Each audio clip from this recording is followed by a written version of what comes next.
घटना चक्र में आप सबका स्वागत है। एक गाना आपने जरूर सुना होगा, सब कुछ लुटा के होश में आए तो क्या हुआ। आप सोच रहे होंगे ये गाना मैं क्यों बता रहा हूं। इस देश में पिछले 2002 में और 2001 में करोड़ों रुपए का घपला हुआ। किसी के कान पर जूं तक नहीं रेंगी। चर्चा होती रही, जॉइंट पार्लियामेंट्री कमेटी बैठी, रपट आई, रपट की छानबीन हुई, उसमें एक्शन टेकन रिपोर्ट अभी आनी है, उसका क्या हश्र होगा ये भी नहीं किसी को मालूम है। और प्रधानमंत्री ने परसों यानी कि कल, सॉरी माफ करें, कल भाषण दिया है और कहा है कि निवेशकों को शिक्षित किया जाना चाहिए कि उनका पैसा कहाँ लगे, उनके पैसे की रक्षा कैसे हो। और आज देश में जिस तरह से स्टॉक एक्सचेंजेस का आकार बढ़ा है और निवेशकों का रुख स्टॉक एक्सचेंजेस की तरफ हुआ है, उसको देखते हुए ज़रूरी भी है कि निवेशक के धन की, बचत की रक्षा की जाए। लेकिन रक्षा कैसे हो, रक्षा के लिए कौन से साधन हैं, कौन से टूल्स हैं। इस देश में, इतने बड़े देश में, 100 करोड़ के देश में कंपनियां कैसे व्यवहार करती हैं ये किसी से छुपा नहीं है। और ख़ास तौर से प्रमोटर्स, एक कंपनी के बाद दूसरी कंपनी, दूसरी कंपनी के बाद तीसरी कंपनी, और नए रूल, नए रेगुलेशंस, तो निवेशक घबरा जाता है। निवेशक के सामने क्या विकल्प है, आज हम यही चर्चा करेंगे कि आखिर अंततः सरकार या जो स्टॉक मार्केट में जुड़े हुए लोग हैं वो किस तरह से आपको और मुझको ये बता सकते हैं कि 1 रुपया जहां आप लगा रहे हैं बचिए उससे, ये धोखाधड़ी की जगह है, यहाँ आपका 1 रुपया डूब सकता है। आज हम अपने मेहमानों से यही जानने की कोशिश करेंगे और भी कई सवाल हैं जिनको मैं लंबा नहीं कर रहा हूँ इस इंट्रोडक्शन को, लेकिन सवाल बहुत है जिन सब मुद्दों पर बहस करेंगे। बातचीत में मसा शामिल हैं परमजीत सिंह, हैं पूर्व अध्यक्ष हैं दिल्ली स्टॉक एक्सचेंज के। परमजीत जी, आपका स्वागत है हमारे इस कार्यक्रम में। और हमारे बीच में नमित वर्मा जी हैं, शास्त्री हैं। नमित जी, आपका स्वागत है हमारे इस कार्यक्रम में। और हमारे बीच में डॉक्टर जी एस सूद हैं जो कि अध्यक्ष हैं society for consumers and investors protection. Sood साहब, आपका भी स्वागत है हमारे इस कार्यक्रम में। परमजीत जी, क्योंकि आप दिल्ली स्टॉक एक्सचेंज से जुड़े रहे हैं और स्टॉक एक्सचेंजेस की एक अपनी भूमिका रही है, तो हम पहले इस प्रोग्राम की शुरुआत स्टॉक एक्सचेंजेस के रोल से करते हैं कि इन्वेस्टर को कैसे बताया जाए कि आप जो पैसा लगाने जा रहे हैं उसके लिए स्टॉक एक्सचेंज आपकी मदद के लिए पूरा तरह से तैयार है और आपको एक सेफ्टी वॉल्व या ये कहिए कि shock absorbing mechanism stock exchanges ने डेवलप किया है और उसके द्वारा निवेशक बच सकता है कि वो पैसा उसका सेफ जगह लगे। अनिल जी, ऐसे है कि जब भी आप कोई व्यापार करते हैं जी, व्यापार करने में ज़रूरी नहीं कि हर व्यापार जो है वो प्रॉफिट में ही जाए। घाटा भी हो सकता है, प्रॉफिट भी हो सकता है। तो ये आदमी जब पैसा लगाता है तो उसको ये सोच समझ के ही लगाना चाहिए कि मैं पैसा कहाँ लगा रहा हूँ। तो लोग इस चीज़ का विचार नहीं करते, तो पैसा यूं ही पीछे जो फ्लाई बाय नाइट ऑपरेटर आए उन्होंने लोगों का काफ़ी दम तोड़ दिया। उन्होंने उस वक़्त हमारे यहाँ पर मैकेनिज़्म इतना ज़्यादा स्ट्रॉन्ग नहीं था। ये बात मानने वाली है कि इतने सारे रेगुलेशंस नहीं थे जो वो आम पब्लिक का अनड्यू एडवांटेज लेके चले गए। एक साल में पता नहीं हज़ारों ही कंपनियों ने कितना ही पैसा रेज़ किया, अब वो उन कंपनी का कोई पता नहीं है। एक आम आदमी को भी, जो भी आदमी पूछता था कि कहाँ पैसा लगाएं, हम कहते थे कि भाई इसमें लगाओगे तो 6 महीने में आप उम्मीद कर सकते हैं। पर लोग ये कहते थे कि नहीं, हमें तो ये बताओ जो 1 हफ्ते में जो दुगना हो जाए वो बताएं। तो 1 हफ्ते में दुगने में जब लालच ही आ जाता है आदमी, तो लालच में तो आदमी ऐसे ही सब्ज बाग जो कई कंपनियों ने दिखाए कि एक अनऑफिशियल प्रीमियम चलता था कि इसका 6 रुपये प्रीमियम चलता है, 10 रुपये प्रीमियम चलता है, अलॉटमेंट हो जाती थी। वो अलॉटमेंट आपकी 10 रुपये के 10 रुपये ₹20 मिल जाएंगे। लोग उस लालच को देख के उसमें पैसा लगाया और आज सारे के सारे जितने भी शेयर उन्होंने उन दिनों में लगाए वो सिर्फ जंक पेपर ही बन के रह गए। उनकी काफ़ी सारी कंपनियों नहीं परमजीत जी, वो आपने बहुत बढ़िया किया, हमको थोड़ा तफसील में बताया कि ये हुआ क्यों। मैं जो बात जानना चाह रहा था, मैं आऊँगा आपके पास दोबारा, मैं जो जानना चाह रहा था वो ये जानना चाह रहा था, स्टॉक मार्केट जो है एक शॉक एब्जॉर्बर की भूमिका कैसे निभा सकता है कि जैसे इन्वेस्टर पैसा लगाने आता है ब्रोकर के थ्रू या जो सब ब्रोकर के थ्रू, तो क्या मैकेनिज्म है स्टॉक मार्केट के पास कि कस्टमर को या इन्वेस्टर को ये पता चल जाए कि मैं सेफ हैंड्स में पैसा लगाने जा रहा हूँ या नहीं, कि वो किस जगह जो पैसा लगा रहे हैं वो ठीक लगा रहे हैं या नहीं लगा रहे। उसके लिए ऐसे है कि कोई भी आदमी इतना एक्सपर्ट नहीं हो सकता कि वो जो पैसा जो है वो बिल्कुल ठीक ही जगह पैसा तो आप ये मानते हैं उसके कि स्टॉक मार्केट के पास कोई मैकेनिज्म नहीं है? नहीं, स्टॉक मार्केट के लिए ये तो आदमी को अपने आप ही पढ़ना पड़ेगा, या उसके कोई अच्छा एडवाइजर हो या उसका कोई अच्छा ब्रोकर हो जो उसको ये बता सके कि हाँ यहाँ पैसा लगाना है, ठीक है। कोई सिंसियर आदमी जो हो जो उसको सिंसियर एडवाइस दे सकता हो वो वही लगा सकता है। ऐसे कहना कि इस जगह पैसा लगाना सेफ है, आजकल कितनी कंपनियां ऐसी हैं जो आज के बैंक डिपॉजिट से फार बेटर रिटर्न देती हैं, पर लोगों को वो फार बेटर रिटर्न नहीं चाहिए। आज भी लोग उसमें फार बेटर रिटर्न के लिए नहीं चाहते, जो वो उनको कैपिटल एप्रिसिएशन चाहिए। मैं इतनी हजारों ही कंपनी, कई सौ कंपनी, हजारों तो नहीं मैं कह सकता, कई सौ कंपनियां हैं जो जिनका कंसिस्टेंट डिविडेंड पेइंग रिकॉर्ड है, 10-10 साल से वो ठीक डिविडेंड देती हैं और वो आज उनकी कोई खास वैल्यू नहीं है शेयर की। जी नमित, आप क्या कहेंगे? देखिए, इन्वेस्टर प्रोटेक्शन एक ऐसा मुद्दा है जो इसलिए जरूरी हो गया है अब क्योंकि कंपनियों का रोल, कॉरपोरेट खास करके जो लिस्टेड कंपनीज हैं, इनका रोल सिर्फ आर्थिक क्षेत्र में नहीं सभी क्षेत्रों में बढ़ गया है। पिछले 3 साल 4 साल में जो कानूनी फेरबदल आए हैं उसके बाद ये कंपनियां ही सच पूछिए तो आज पूरे पावर स्ट्रक्चर का आधार है। अब सरकार के पास कुछ नहीं रह गया, इवन योर, एंड जो सरकार रह भी गई है, your chief election commissioner admits that corporates are setting the agenda. Now, who sets the agenda for the corporates and what is the control on the corporates? The only control on the corporates is the control of the investor. All other controls जो आप बात करने की चेष्टा कर रहे हैं यहाँ, कोई सच्चे मायने में तो कोई कंट्रोल दिखता नहीं है। सिर्फ एक ही कंट्रोल है कि भाई कल अगर इन्वेस्टर, कल if there is a selling pressure तो कंपनी का उनकी हालत खस्ता होती है। So this is not only a control on the individual companies, this is a control on the entire economy, the entire polity, on everything in today's आज के नहीं, you are making the things too big और macro level पे चले गए आप। हम लोग अभी थोड़ा सा माइक्रो लेवल पे नहीं, मैं उसके एक और कारण से मैं ये बोल रहा हूँ। हाँ, क्योंकि आज असली मायने में भारतीय प्रोडक्शन मैन्युफैक्चरिंग सेक्टर, क्योंकि it is on the decline, तो जो हमारा कथित जीडीपी बढ़ रहा है वो रिफ्लेक्ट कहाँ होता है? इन्हीं कंपनियों के रिकॉर्ड में रिफ्लेक्ट होता है। और जितना भी किसी भी इंडिविजुअल का जो कनेक्शन रहता है वो आज भारतीय अर्थव्यवस्था एक मनी लॉन्ड्रिंग अर्थव्यवस्था की तरफ बढ़ते जा रही है जी। और इन्वेस्टर प्रोटेक्शन के नाम से जो कानून है बस वही कानून है जो मनी लॉन्ड्रिंग को भी रोक सकते हैं, क्योंकि बुक्स, बैलेंस शीट्स का जो कुकिंग है, that is the single biggest basis of fraud. Nabi ji, हम लोग शिफ्ट कर रहे हैं, कई चीजों को मिक्स कर रहे हैं हम। Let's have the role of the stock market. Sood साहब, आप बताएं।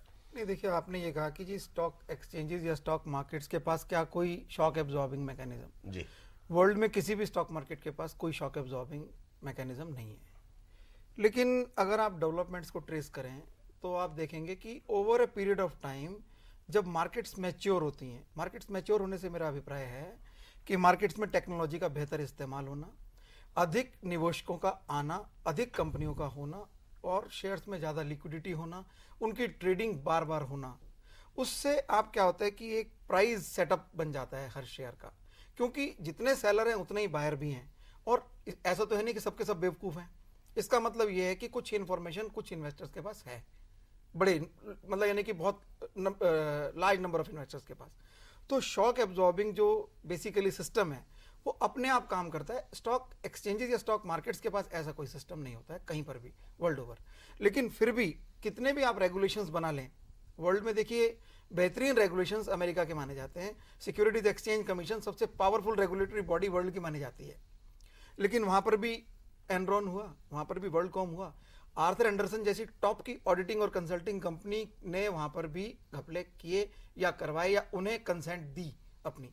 तो मेरे कहने का सिर्फ अभिप्राय यह है कि आज की डेट में जब विश्व अपने आप में ग्लोबल विलेज बन गया है और जब एक पर्टिकुलर मार्केट में पूरे विश्व के इन्वेस्टर लगा सकते हैं पैसा, अभी हाल ही में हिंदुस्तान के भी इन्वेस्टर्स को बाहर की कंपनियों में, बाहर स्टॉक एक्सचेंजेस में पैसा लगाने, तो खैर उसका तो क्या हश्र होगा, हाँ, तो नहीं, बाद में डिस्कस वही करेंगे। मैं कंक्लूड इसको कर रहा हूँ जी। कि नेचुरली जब पूरे विश्व के इन्वेस्टर किसी मार्केट में लगा रहे हैं तो वो सब कुछ एनालिसिस करके कंपनी के बारे में तभी लगाते हैं। जी तो खुद ही अपने आप ये शॉक एब्जॉर्बिंग काम करता है। जी। तो आपका ये मानना है कि स्टॉक एक्सचेंजेस का कोई मैकेनिज्म नहीं है और As स्टॉक मार्केट के पास कोई मॉडस ऑपरेंडी नहीं ना है ना, फ्रॉडुलेंट केसेस में यस, फ्रॉडुलेंट केसेस में जैसे after Separation knowing is a the different fraudulent cases, नहीं, वो नॉट तो- बिफोर Before में कोई एंटरिंग नहीं इनटू दैट। बिफोर तो कुछ नहीं है, मतलब फ्रॉडुलेंट धोखाधड़ी का केस पकड़े जाने नहीं पर नहीं है। नहीं, फ्रॉडुलेंट में अगर कोई ऐसी कोई मेल प्रैक्टिसेस चल रही हैं तो जैसे कई बार ये सेबी ने भी कई ये अभी पीछे सारे सौदे नलीफाई कर दिए। कोई नहीं नहीं, कई कंपनीज को भी उन्होंने डिबार किया है अभी, कई 10 कंपनियों ने जनवरी डिबार 11 करे, जनवरी जो की मैं ऐसे वेबसाइट कंपनी देख जो रहा था। ऐसे- लेकिन जब नलीफाई किया तो प्रोटेक्शन हुआ कि Protection हुआ। देखिए, वो shock इन्वेस्टर absorbing प्रोटेक्शन जो ये इससे कह रहे ये हैं ना, पता चलता है ना कि ये तो नहीं है ना कि कोई आदमी उसी झांसे में आ जाए। ऑपरेटर तो परमजीत एक जी, होता है। मैं लौट के आता हूं। seller there was a buyer, one of them gained, one buyer of them तो है lost। पर ऑपरेटर नमित जी, मैं लौट के आता हूँ, एक छोटे से ब्रेक के बाद लौट करके आएंगे। लेकिन इन्वेस्टर एजुकेशन का मुद्दा देर आए दुरुस्त वाला है, चाहे देर से आए, लेकिन इस देश में एक अच्छी शुरुआत हुई है और बहस चल रही है कि निवेशक की रक्षा कैसे की जाए। एक छोटे से ब्रेक के बाद हम इस मुद्दे के दूसरे पहलुओं पर चर्चा करेंगे, तब तक लौट के आते हैं।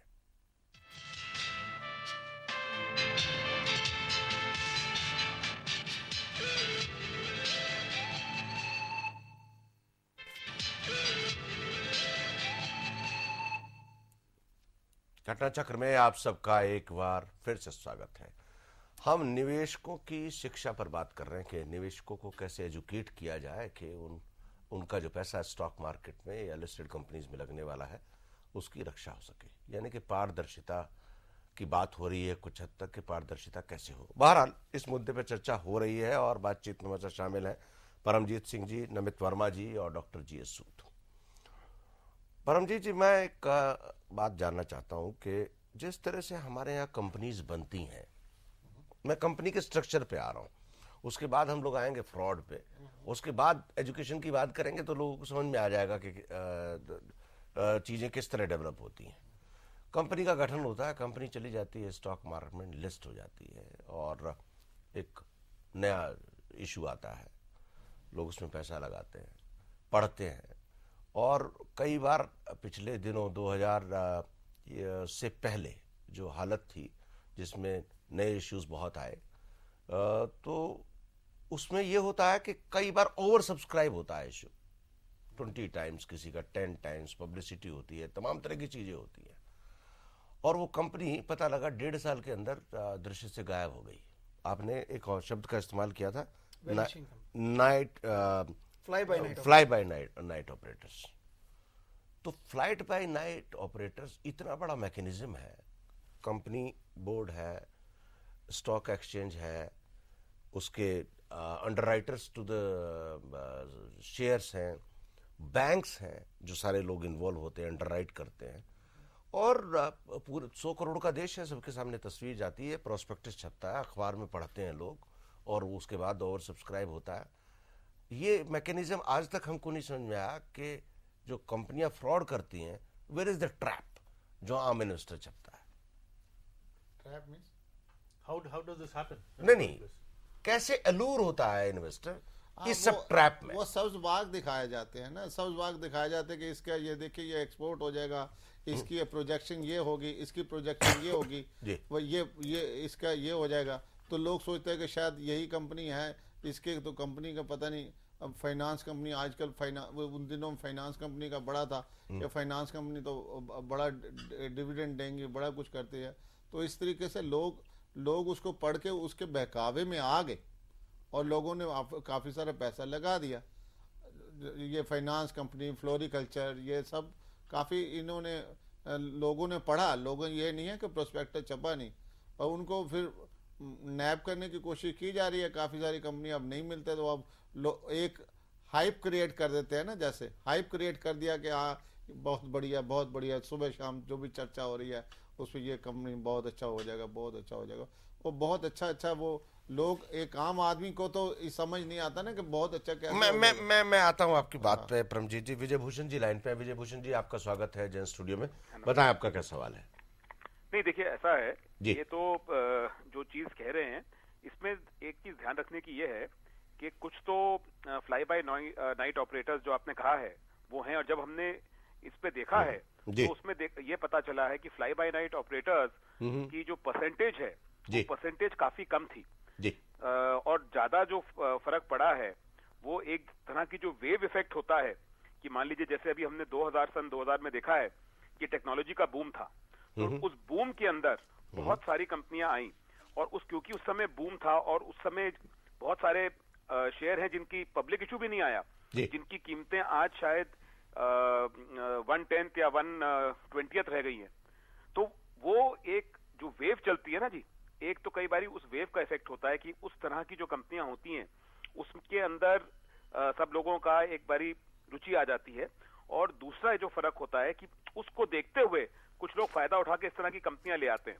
तो अल्टीमेटली जो रूल्स ऑफ इन्वेस्टिंग हैं कि भाई आप हमेशा मैनेजमेंट को देखिए, सिर्फ वो किस इंडस्ट्री में जा रहे हैं या किस लाइन में जा रहे हैं उसको मत देखिए, जो आप मैनेजमेंट है उसके पीछे कौन लोग हैं उसको देखिए, और उसके ऊपर आप ज्यादा विजय भूषण जी, मैं एक सवाल कर रहा था क्योंकि परमजीत सिंह जी से एक बड़ा बढ़िया सवाल निकला, वो सवाल मैं आपसे भी करना चाहता हूँ। हाँ जी। जब कंपनी जाती है और कहती है कि हम फ्लोरिकल्चर में जाएंगे या सेरीकल्चर में जाएंगे या .com में जाएंगे, तो हो सकता है वो जो प्रमोटर है उसकी इंटेंशन बिल्कुल ठीक हो, प्रमोशन का ट्रैक रिकॉर्ड बिल्कुल ठीक हो प्रमोटर का, लेकिन जिस उद्योग धंधे में वो जाना चाह रहा है उसका अता पता इन्वेस्टर को भी नहीं हो और प्रमोटर को भी नहीं हो, तो ऐसे में क्या करेगी कंपनी? तो हेलो जी, इसीलिए तो अब जो बात चल रही है, देखिए जो भी इन्वेस्टिंग है वो एक ऐसा नहीं है कि कोई स्टेशनरी चीज है, वो एक इवॉल्विंग चीज है। लेकिन ये जरूर है कि कुछ रूल्स ऑफ इन्वेस्टिंग हैं जो बदलते नहीं है, और मैनेजमेंट के साथ साथ एक इसको दूसरी बात आती है कोर कॉम्पिटेंसी, कि वो किस तरह का काम कर रहे हैं। आज मान लीजिए जैसे कॉल सेंटर्स, मैं आपको आज की हवा बता रहा हूँ, आज की हवा है बीपीओ, बिजनेस प्रोसेस आउटसोर्सिंग, और उसमें कॉल सेंटर्स की बात चल रही है। तो अब उसमें किन कंपनियों को फायदा होगा? जो कंपनी टेक्नोलॉजी में स्ट्रांग है ऑलरेडी उनको फायदा होगा। तो अगर आप मान लीजिए इन्फोसिस या विप्रो को देखते हैं और वो कॉल सेंटर्स में जा रहे हैं, तो उसकी बात समझ आती है। कोई बिल्कुल एक नया सा नाम आ जाएगा कि वो हम कोई बहुत बड़ा कॉल सेंटर बना रहे हैं, तो वहां पे जरूर आपको सोचना पड़ेगा कि क्या इन्होंने इस तरह का काम पहले किया है।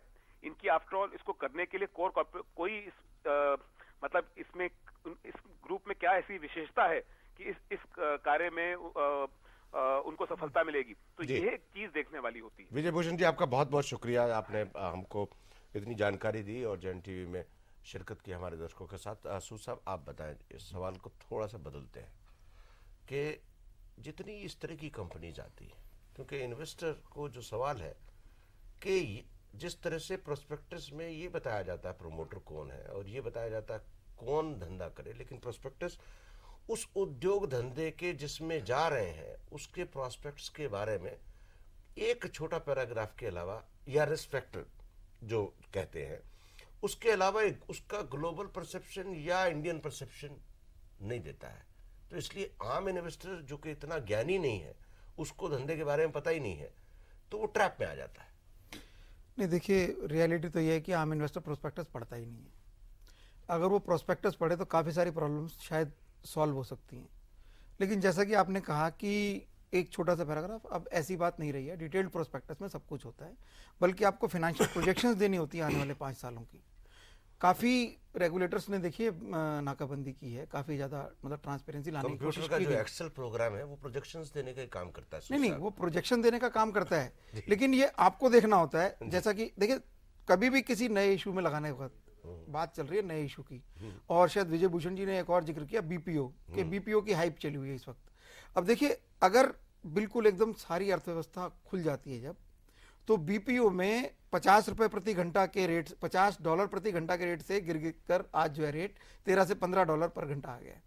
यानी कि जब एंट्री और एग्जिट फ्री हो तो सर्वाइव कौन करेगा? सभी सर्वाइव नहीं करेंगे, हो सकता है ठीक है 2-4 कंपनियां सत्यम, विप्रो या इन्फोसिस ये सर्वाइव कर जाएं, लेकिन जो छोटी बड़ी कंपनीज है दे विल सर्टेनली डिसअपीयर। लेकिन पब्लिक इश्यूज तो उनके भी आए हुए होंगे, तो वो नेचुरली इन्वेस्टर को भुगतना पड़ेगा।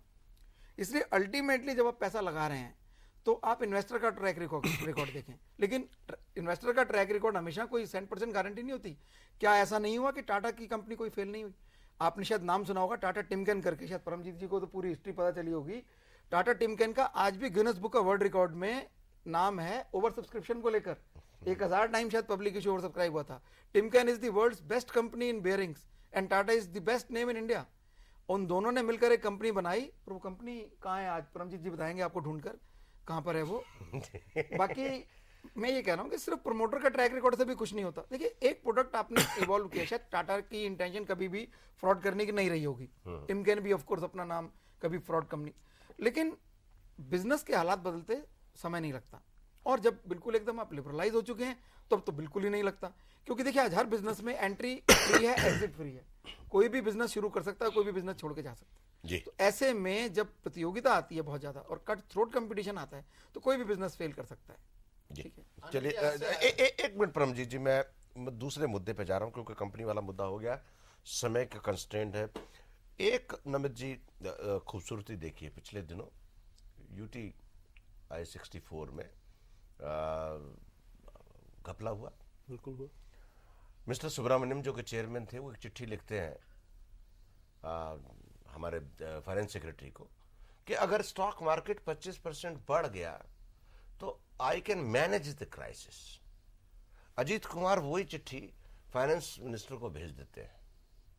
2 दिन बाद, क्योंकि वो चिट्ठी फ्राइडे को डिलीवर होती है, फाइनेंस सेक्रेटरी उस पर मंडे तक एक्ट नहीं करते हैं, फाइनेंस मिनिस्टर उस पे 2 दिन बैठे रहते हैं, और उसके बाद वो हफ्ते भर के अंदर स्टॉक मार्केट लुढ़क जाता है। दिस इज, देखिए पहले मैं इन्वेस्टर पे आ रहा हूं, एक मैसिव इन्वेस्टर, मतलब मेरा ख्याल है, मुझे नहीं लगता कि देश का कोई बचा होगा इतने बड़ी इन्वेस्टमेंट उसमें, और 6000 करोड़ रुपया आपको UTI 1 और UTI 2 डिवाइड करने के बाद UTI 2 के माध्यम से you have to compensate UTI 2। At what cost you are talking about the investor security? एक तो है एट व्हाट कॉस्ट, दूसरा है at with what procedure. The first, the latter signifies he says कि provided we rig a 25% uppage. So first he is talking in an official communication with the finance ministry about surviving provided there is a market manipulation done. जी, है ना? So that is the first place where he is talking of taking the investor for a एक minute, ride. Namit जी, BK Singhal साहब हैं, कार्यकारी अध्यक्ष Delhi BSC, हम लोग उनसे बात करते हैं। सिंघल साहब, आपका स्वागत है हमारे इस कार्यक्रम में। नमस्कार भाई साहब। नमस्कार। हम लोग सिंघल साहब ये बात कर रहे थे कि UTI जैसी संस्था और तमाम दूसरे तरह की कंपनीज जब इन्वेस्टर्स के भरोसे और खास तौर से स्पेकुलेशन के भरोसे चल रही हो, और वो स्पेकुलेशन जो यील्ड देने वाला है, जो डिविडेंड देने वाला है या शेयर में प्रॉफिट देने वाला है, अगर वो कैलकुलेशन गड़बड़ा जाती है कहीं, तो इन्वेस्टर जो है वो ट्रैप में आ जाता है। UTI के ट्रैप में इन्वेस्टर आया और UTI दूसरे लोगों के ट्रैप में आई, और 6000 करोड़ रुपए का चूना आपको और मुझको लगा, क्योंकि that is a tax payers money when government is paying the money. तो व्हाट इज द रेमेडी? इस तरह है भाई साहब कि रेमेडी जो है ऐसी, मतलब देयर आर 3 एस्पेक्ट। एक तो यह है कि बिजनेस रिस्क, अगर कोई इन्वेस्टमेंट जो है प्रॉपर वे में लगाई गई ये सोच के, जैसे अभी भाई साहब ने बताया, सूद साहब ने कि टाटा का एग्जांपल दिया उन्होंने, इस तरह जहां प्रमोटर अच्छे हैं, बिजनेस ठीक है, बिजनेस में सडनली कोई रीजन आ गया जिसकी वजह से वो बिजनेस ही फेल हो गया, तो उसमें किसी भी अप्रेजिंग एजेंसी का या किसी भी प्रमोटर का तो कसूर है नहीं जी। अब सवाल ये है कि देयर आर 2-3 थिंग्स, जहां तक मैं समझता हूँ कि हुआ क्या कि जिस वक्त हम कंट्रोलर और कैपिटल इश्यूज के सिनेरियो से फ्री प्राइसिंग के सिनेरियो में आए, तो उस वक्त हमने 3-4 चीजों की थोड़ी सी लगता है हमारे से चूक हुई। वो एक ये हुई कि हमने ये समझा कि जैसे अमेरिका के अंदर इन्वेस्टर जो है वो ज्ञानी है, हमारा भी इन्वेस्टर ज्ञानी है, और वो सोच के हमने बिना इन्वेस्टर को एजुकेट किए हुए, क्योंकि हमारे यहाँ प्रोस्पेक्टस इतना बल्कि है, उसके अंदर डिस्क्लोजर बहुत सारे हैं, लेकिन उस डिस्क्लोजर्स की अकाउंटेबिलिटी तो कोई ले नहीं रहा है। अभी तक फाइनेंस प्राइम मिनिस्टर ने 3 साल पहले कहा कि वैनिशिंग कंपनीज के अगेंस्ट एक्शन लिया जाएगा। अभी तक हम लोग उन वैनिशिंग कंपनीज को डिटरमिन नहीं कर पाए, अभी तक कोई उनके खिलाफ हम एक्शन नहीं ले पाए। जो मर्चेंट बैंकर्स हैं, जो मतलब उनको नजर आता था क्लियरली, कोई मर्चेंट बैंकर की कोई अकाउंटेबिलिटी नहीं है। अब हम ब्रोकर की, तो हम कहते हैं कि अगर ब्रोकर के किसी इन्वेस्टर ने कोई रिगिंग करी है, प्राइस का कुछ वो किया है, ब्रोकर्स के अगेंस्ट तो हम लोगों ने, आप देखा होगा कि पिछले 4 साल में 5 साल में हमने ब्रोकर को तो बिल्कुल ही चोर बता दिया। ठीक है, ब्रोकर बहुत सारे चोर होंगे, इसमें मैं नहीं ये कहना चाह रहा हूँ कि ब्रोकर बड़े शरीफ लोग हैं, नहीं, मगर आप बिल्कुल ठीक पॉइंट उठा रहे हैं जो आप बात कर रहे हैं कि जो वैनिशिंग कंपनीज है उनका पता नहीं है, जो अंडरराइटर्स है उनका पता नहीं है, जो बैंक्स उनके साथ कोलैबोरेट कर रहे हैं उनका पता नहीं है। उसके लिए तो ब्रोकर जिम्मेवार नहीं है ना, मर्चेंट बैंकर जो लेके आया है उस इशू को, जो ऑडिटर उसको लेके आया है, उन ऑडिटर्स और मर्चेंट बैंकर की हमने क्या अकाउंटेबिलिटी करी है जी। तो सबसे बड़ी बात है, जब तक कि और इन्वेस्टर को हमने एजुकेशन, इन्वेस्टर को तो बेचारे को बैलेंस शीट पढ़ने भी नहीं आती, ही डज नॉट नो कि करंट रेशो क्या है और फिक्स डेट इक्विटी रेशो क्या है। तो हमारे को मतलब इस चीज को कई जगह एड्रेस करने की प्रॉब्लम को जरूरत है।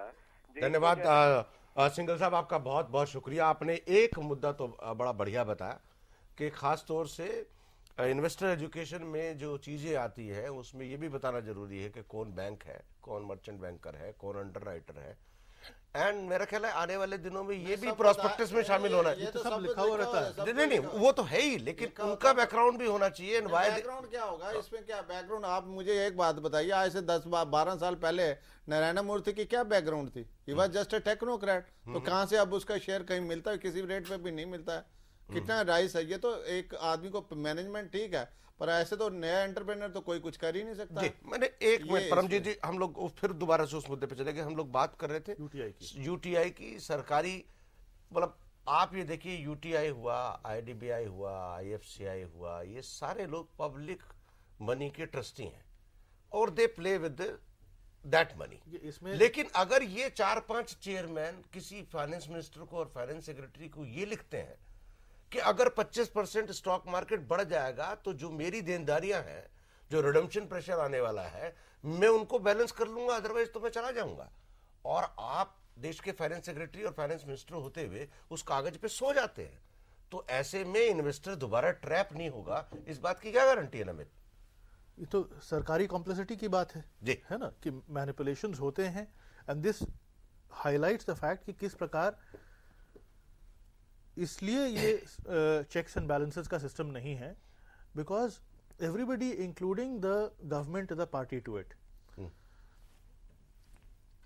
SEBI has no, now on the one hand you have at the private level, whom do you depend on? जो ये चर्चा कर रहे हैं कि मर्चेंट बैंकर की इंटेग्रिटी पर या क्रेडिट रेटिंग एजेंसी की इंटेग्रिटी पर या XYZ, who boils down to who? Boils down to Arthur Andersen. That bubble has already burst. अब अगर कोई शुरुआत में आपने कहा था कि किसी की इन्वेस्टर को जरूरत है किसी एक व्यक्ति के रेफरेंस का, जो रेफर करेगा कि this is a good stock और नॉट। नाउ अच्छा सलाहकार, trustworthy, yes, trustworthy. Now there is a crisis of confidence. गलत हो सकता है, क्राइसिस ऑफ, ये नहीं है कि वो गलत नहीं हो सकता। ठीक है। तो आज ये स्थिति है कि वी आर अवेयर कि एवरीबडी इज इन अ शक के दायरे में है, including the government of India. The responsibility rests with SEBI too जब सेबी के ऊपर स्वयं आपको सेबी के ऊपर आपको भरोसा नहीं है, then your whole market is just a roller coaster ride which you don't know where it is going. नहीं, सेबी पे ऊपर किसने कहा कि भरोसा नहीं है? इसमें भरोसे की बात नहीं है। बात यह है कि आज गवर्नमेंट ऑफ इंडिया क्या करते हैं, जो अपने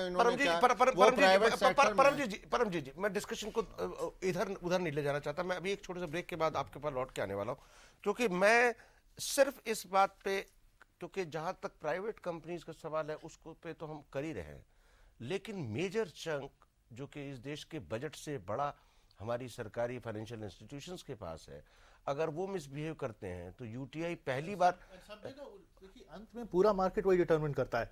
कल वो हर्षद मेहता वाला लॉट आया बाजार में, जी है ना, एवरीबडी कंसीडर्ड कि nobody else other than LIC can pick it up, so LIC picked it up, जी है ना।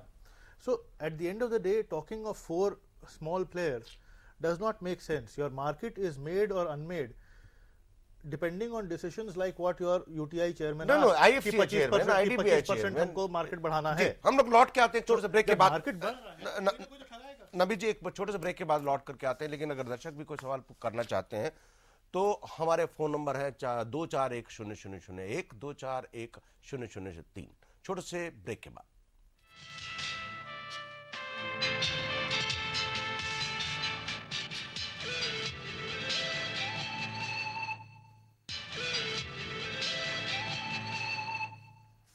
घटना चक्र में आप सबका एक बार फिर से स्वागत है। हम लोग निवेशकों की शिक्षा पर बात कर रहे हैं कि इस देश में जिस तरह से कंपनियों का आकार बढ़ रहा है, स्टॉक एक्सचेंजेस का आकार बढ़ रहा है, नई टेक्नोलॉजीज आ रही हैं, उसी के साथ ये ज़रूरत है कि करोड़ों के घपले से बचाने के लिए निवेशक को कैसे शिक्षित किया जाए। बातचीत पे हमारे साथ शामिल है परमजीत सिंह जी हैं, नमित वर्मा जी हैं, GS सूद साहब हैं। परमजीत जी, मुझे ये बताइए कि अभी हम लोग let's talk about operators. Company बहुत बढ़िया है या कंपनी बहुत घटिया है, कंपनी मैटर ही नहीं करती। कंपनी हो सकता है किसी पान की दुकान में चल रही हो, और कंपनी हो सकता है पान की दुकान में भी ना हो, सिर्फ एड्रेस ही एड्रेस हो। ऐसा हुआ है पिछले 2000 के पहले स्कैंडल्स में। आप मुझे बताएं रेगुलेटर का रोल क्या है उसमें? क्या स्टॉक एक्सचेंज या सेबी या दूसरी संस्थाएं, कंपनी लॉ बोर्ड, ये सारे के सारे are they not playing hand in glove with? उन्होंने स्वान करते रहे कि ये मार्केट ओवरहीटेड है, इसमें इन्वेस्टर को सोच समझ के करते। ये थोड़ी कहेंगे कि इस कंपनी को मत दीजिए। सेबी का ये रोल थोड़ा नहीं कि इस कंपनी में मत लगाइए जी। ये लोगों को खुद देखना चाहिए कि हम कहाँ पैसे लगा रहे हैं। लोगों को लगता है लोग ये तो नहीं, परमजीत जी, सरप्राइज्ड आप कह रहे हैं कि अरे भाई कंपनी कोई है ही नहीं, ताला लगा हुआ, फर्जी एड्रेस है, पान की दुकान में कंपनी चल रही है। आप कह रहे हैं कि उसका शेयर बढ़ गया, पूरी दुनिया उस पर नजर रखे हुए हैं। परमजीत जी एक मिनट, जो परमजीत जी कह रहे हैं वो 8% रेट आज बढ़ गया, फ्रीज पे लग गया, और ये आगे और चलेगा। लोग उसके फंडामेंटल पे तो नहीं जाते ना। देखिए जो अच्छी कंपनियां हैं, जो परमजीत जी कह रहे हैं वो बिल्कुल सही कह रहे हैं। इसमें ना तो कंपनी का कोई फॉल्ट है। देखिए फ्रॉड तो आएगा, मुझे भी ग्रीडर, मैं भी पैसा इकट्ठा करके एक बारी जाना चाहूंगा, और रेगुलेटर भी इस बारे में बहुत ज्यादा कुछ नहीं कर सकता। देखिए जब इन्वेस्टर खुद ही उस ग्रीड के चलते, उस लालच के चलते किसी चीज को देख ही नहीं रहा है, कि उसे ब्रोकर ने बोल दिया इस पे तो जी अभी कई दिन फ्रीज लगेगा, आप ले लो, अगर मिल जाए तो ले लो जी, तो आपने क्या किया, ब्रोकर की सलाह पर ले लिया। जैसे अब आपने कहा था ना भरोसेमंद सलाह वाली बात, तो भरोसेमंद सलाह जब तक आपको नहीं है, आपको खुद को नॉलेज है नहीं, तो आप तो बिल्कुल एकदम लूटने के लिए तैयार बैठे हैं ना, तो लूटने वाले तो आएंगे। छोटी कंपनियों में ये जो छोटी कंपनियां होती हैं जिनका कैपिटल बेस बड़ा छोटा होता है, वो जरूर मैनिपुलेट जल्दी हो जाती है। 5 जो बड़ी कंपनी है जिनका 100 करोड़ रुपए का कैपिटल है, वो थोड़े वो इतनी जल्दी से मैनेज नहीं हो। एक मिनट नमित, ललित खन्ना जी लाइन पे है, chief executive Escorts mutual fund. Lalit भाई आपका स्वागत है हमारे इस कार्यक्रम में। धन्यवाद। ललित जी, हम लोग इन्वेस्टर एजुकेशन पे बात कर रहे थे, और आपका अनुभव क्या कहता है कि निवेशक की शिक्षा इस देश में कैसे हो सकती है और कैसे फ्रॉड से बचा जा सकता है? देखिए, इसमें मैं आपसे सहमत हूं और परमजीत जी और सूद साहब से सहमत नहीं हूं जी। पहली बात तो ये है कि कंपनी वाकई में एग्जिस्ट करती है या नहीं करती है, उसका कोई वाकई में टर्नओवर है या प्रॉफिट्स नहीं है, ये जानना बहुत जरूरी है, और ये जानना जरूरी दोनों इन्वेस्टर्स और रेगुलेटर के लिए जरूरी है जी। ये कहना कि ये काम रेगुलेटर का नहीं है, मैं नहीं समझता हूं ठीक है। दूसरी बात यह है कि फ्रॉड बेशक जरूर होते रहेंगे, लेकिन रेगुलेटर कम से कम फ्रॉड होने के बाद क्विकली मूव इन करे, ये डिजायरेबल है।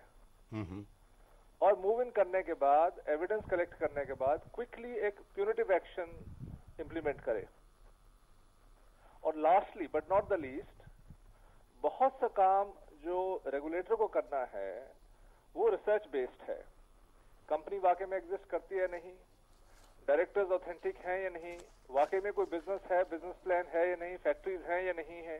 अगर हैं तो वो जो अर्निंग शो कर रहे हैं उनका रिलेशनशिप इंडस्ट्री में और कंपनियों से क्या है। अगर वो आउट ऑफ अलाइनमेंट हैं और इंडस्ट्रीज तो प्रॉफिट दिखा रही हैं 10% का और आप दिखा रहे हैं 25% का, तो किसी भी रिसर्च एनालिस्ट की तरह किसी भी रेगुलेटर को ये जरूरी है कि वो कंपैरिजन और कंट्रास्ट के मेथड से ये एलिसिट करे। जी धन्यवाद ललित जी, शायद फोन कट गया है।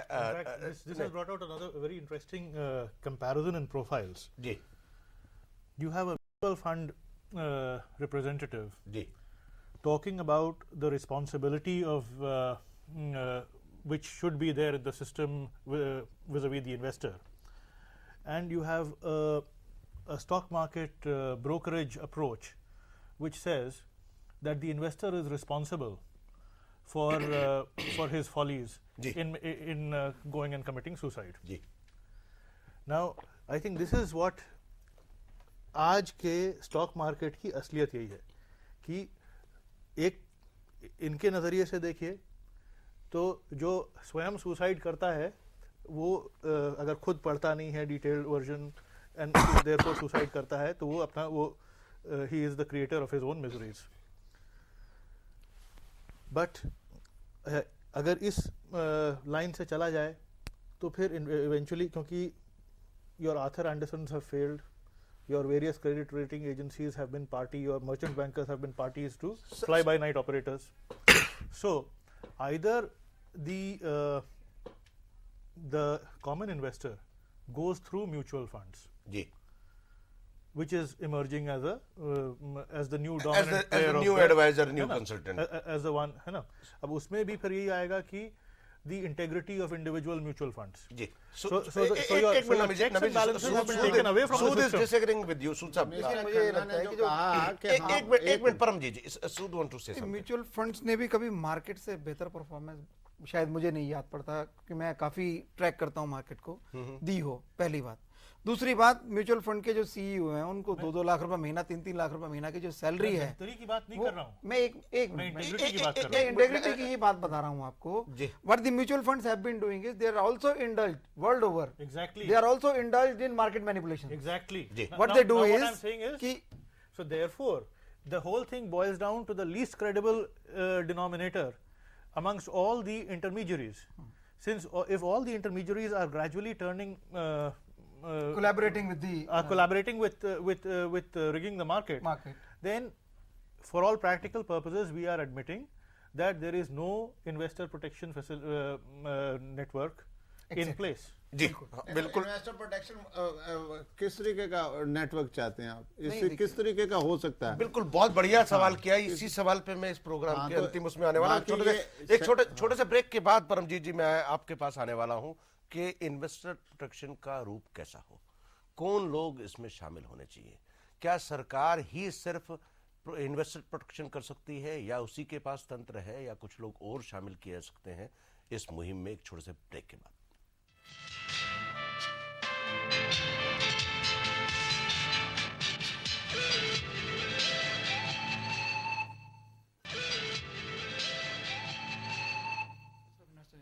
घटना चक्र में आप सबका एक बार फिर से स्वागत है। हम लोग चर्चा कर रहे हैं कि आपकी और हमारी जेब यानी कि इन्वेस्टर की जेब पे हमला ना हो और स्टॉक मार्केट पे जाएं भी, और जो आप आय कमाना चाहते हैं या लाभ कमाना चाहते हैं या डिविडेंड कमाना चाहते हैं उसको अच्छी सी कंपनी में लगा के, अच्छी सी मैं इन्वर्टेड कॉमास में कर रहा हूँ, अच्छी सी कंपनी में लगा के चुपचाप अपने घर लौट आए। लेकिन इतना सुखद दृश्य है नहीं, आखिर हो कैसे? बातचीत में हमारे साथ शामिल हैं परमजीत सिंह जी, नमित वर्मा जी और जी सूद साहब। परमजीत जी आप मुझे बताइए, let us talk about only investor protection के सरकार के अलावा क्या ऑप्शंस हैं स्टॉक मार्केट के पास, रेगुलेटर के पास और आम इन्वेस्टर के पास? देखिए, रेगुलेटर ने जो करना था कि जैसे ये कह दे क्वार्टरली रिजल्ट्स हैं वो भी ऑडिटेड हैं, अब उसमें भी सब कुछ अगर फ्रॉडुलेंट हो जाता है तो बताइए इसमें रेगुलेटर क्या सब जगह ऑडिटर थोड़े बन के बैठ जाएगा? जी इसमें वो उसने एक हर क्वार्टर में आपको रिजल्ट है। पहले 1 साल के बाद रिजल्ट, 1.5 साल बाद रिजल्ट आते थे, अब रिजल्ट फ्रिक्वेंटली आते हैं। आप रिजल्ट आपके सामने, ट्रांसपेरेंसी पूरी है। अगर वो उसको अगर कोई जो उतार चढ़ाव अब नॉर्मल होता है तो वो उसको भी चेक करते हैं, उसको भी इन्वेस्टिगेट होते हैं। इसमें बल्कि मैं देखिए जी एक बात ऐड करना एक मिनट सुसा, बीबी साहनी साहब हैं, पूर्व अध्यक्ष दिल्ली स्टॉक एक्सचेंज, उनसे बात करते हैं। साहनी साहब नमस्कार। नमस्कार जी। साहनी साहब आपका स्वागत है। हम लोग यहाँ इन्वेस्टर एजुकेशन पे बात कर रहे हैं। आप मुझे बताइए कि इन्वेस्टर को तमाम तरह के हमले जो होते रहते हैं उनसे कैसे बचाया सकता है, सरकार के अलावा क्या हो सकता है? सरकार के अलावा और दूसरे कौन से रास्ते हैं जो इन्वेस्टर को बचा सकते हैं? नहीं, इन्वेस्टर के सहूलियत के लिए, उनके सेफगार्ड के लिए जी, स्टॉक एक्सचेंज और स्टॉक चेंज का जो इन्वेस्टर ग्रीवेंस सेल है वो बहुत इफेक्टिव है। किसी तरह की कोई परेशानी ये तो आप बात कर रहे हैं इन्वेस्टर के घायल होने के बाद। मैं इन्वेस्टर के घायल होने से पहले की बात कर रहा हूँ। घायल होने की बात करें, नहीं, आप कह रहे हैं कि घायल होने के बाद ग्रीवेंस सेल है। मैं कह रहा हूं कि इन्वेस्टर की जब जेब कटने से पहले उसको क्या सावधानियां बताई जाए स्टॉक एक्सचेंज के बाहर और रेगुलेटर के बाहर? कि रेगुलेटर ने ऐसे सिस्टम रूल्स बना रखे हैं जी, कि जिनके ऊपर स्टॉक चेंज इंप्लीमेंट करता है और वो इन्वेस्टर का सेफगार्ड पहले से ही करता है जी। आप देखेंगे कि पिछले साल में सिवाय कलकत्ता के जो एक हादसा हुआ उसके बाद बाकी स्टॉक चेंजेस ने ऐसा कवर कर रखा था कि दिल्ली स्टॉक एक्सचेंज के अंदर कोई भी किसी तरह का कोई घपला किसी इन्वेस्टर के साथ या उसको चोट नहीं लगी। जहाँ तक मार्केट के डाउन होने की बात है या मार्केट में फॉल आने की बात है, ये तो एक नेशनल फैक्टर है जिसको इंडिविजुअल स्टॉक चेंज या इंडिविजुअल आदमी नहीं देख सकता। जी, धन्यवाद साहनी साहब, आपका बहुत बहुत शुक्रिया, आपने प्रोग्राम में शिरकत की और हमको जानकारी दी।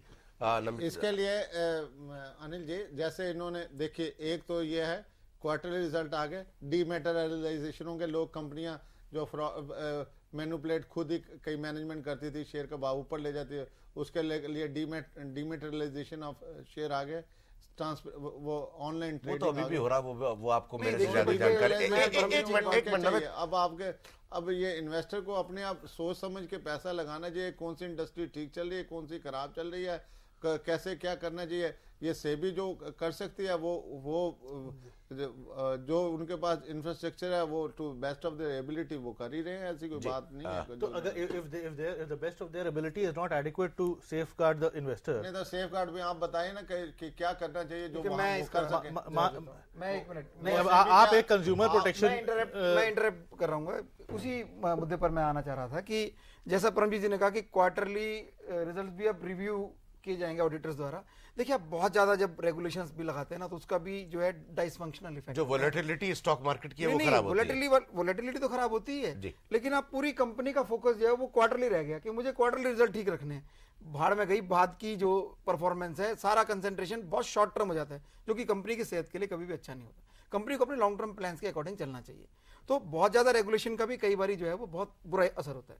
देखिए, अगर मार्केट को आप सेफ रखना चाहते हैं, स्टॉक मार्केट दिखाना और है, रिजल्ट रिजल्ट वो तो बताने है ना आप नहीं आपका, लेकिन वर्ल्ड ओवर देखिए, वर्ल्ड डिस्क्लोज कर रहे हो, बात डिस्क्लोजर की नहीं है। जब आप डिस्क्लोजर कर रहे हैं तो आपका एफर्ट्स हो जाता है कि इस क्वार्टर को पहले अच्छा दिखाऊं, बाद में देखूंगा नेक्स्ट क्वार्टर का। जो कंपनी कर रही है वो तो कर ही रही है, वो तो चल ही रही है, वो उस तरह से नहीं करती ना, रिजल्ट वो दिखा रहे हैं, वो फिर उसका स्टाइल चेंज हो जाता है। एक मिनट परमजीत जी, अगर आपको आमदनी 1000 रुपया तो आप उसको 1500 रुपए कैसे दिखा लेंगे? आप मैं इस तरीके से दिखाएंगे कि आप जो आने वाली 3 क्वार्टर की अर्निंग है आपको किसी तरीके से आप उसको इस वक्त दिखा देंगे, आप सेल्स को मैनिपुलेट कर लेंगे, बाद में करते रहेंगे, आप क्रेडिट सेल्स दिखा देंगे। वो कंपनी फिर आगे से कभी कैपिटल मार्केट को टैप नहीं, कैपिटल मार्केट को बार बार टैप करेगी, वो सिर्फ उसका फोकस चेंज हो रहा है। देखिए, रेगुलेशन का, ओवर रेगुलेशन का ये इफेक्ट होता है।